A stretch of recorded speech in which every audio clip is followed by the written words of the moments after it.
राधे राधे। कैसे हैं आप लोग? ईश्वर कृपा से आप सब अच्छे होंगे। ईश्वर सब पे कृपा बनाए रखे, सबका कल्याण करे। आज मैं बता रही हूँ यमुना छठ। यमुना छठ के बारे में मैं बताने जा रही हूँ और यमुना छठ की कहानी। यमुना छठ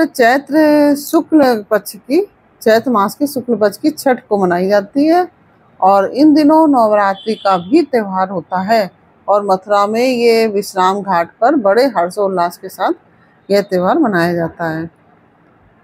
ऐसा माना जाता है कि इस दिन सभी देवता यमुना जी में स्नान करने के लिए जाते हैं, इसलिए इस दिन को पवित्र दिन के रूप में मनाते हैं। और इस यमुना छठ की कहानी इस प्रकार से है। भगवान कृष्ण की पटरानी सूर्य पुत्री यमुना, जो यमुना जी है वो सूर्य भगवान की पुत्री हैं, तो वो भगवान की पटरानी भी हैं। तो भगवान की पटरानी सूर्य पुत्री यमुना को ब्रज में माता के रूप में पूजा जाता है। गर्ग संहिता के अनुसार जब श्री राधे रानी को पृथ्वी पर अवतरित होने का आग्रह किया, श्री राधे रानी को जब पृथ्वी पर अवतरित होने का आग्रह किया तो श्री राधे ने भी श्री कृष्ण से अनुग्रह किया कि आप वृंदावन, मथुरा और गोवर्धन को भी उस स्थान पर अवलोकित करिए, तभी मैं इस पृथ्वी पर रह पाऊंगी। उनके इसी आग्रह को पूर्ण करी श्री गोविंद ने माता यमुना को इस स्थान पर अवतरित किया। बताते हैं कि बहुत से लोग बताते हैं कि यमुना जी का इस दिन व्रत रखकर यमुना जी में डुबकी लगाते हैं। संध्या के समय पूजन अर्चन कर यमुना अष्टक पाठ करते हैं।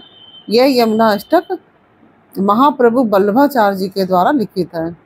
इस दिन गुजराती भक्त मथुरा में आते हैं। यह पर्व धूमधाम से मनाते हैं। ऐसा माना जाता है कि यमुना जी में स्नान करने से आत्मा शुद्ध हो जाती है और रोग से मुक्ति मिलती है। सूर्यपुत्री यमुना तो वैसे भी यम की बहन है।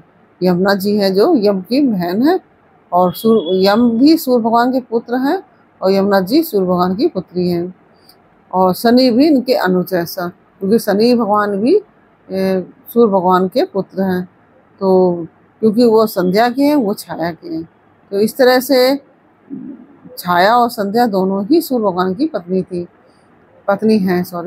तो दोनों ही पत्नी हैं, इसलिए यमुना और यम सूर्य और शनि भगवान ये सब सूर्य भगवान के ही बच्चे हैं। तो इस प्रकार से यमुना जी का यह पूजन आदि किया जाता है और यमुना जी में स्नान किया जाता है। संध्या के समय यमुना जी में आरती भी होती है, यमुना जी की आरती भी की जाती है पूजन आदि करके। तो इस तरह से यह हमने आपको यमुना छठ के बारे में बताया। ये कैसा लगा आपको, ये हमें कमेंट बॉक्स में अवश्य बताइए। अच्छा लगा हो तो वीडियो को लाइक शेयर अवश्य कीजिए और यदि आप हमारे चैनल पर नए आए हैं तो प्लीज़ हमारे चैनल को सब्सक्राइब कर लीजिए और बेल आइकन बटन अवश्य दबा दीजिए, जिससे कि हमारे आने वाले सारे वीडियोस आपको प्राप्त हो सकें।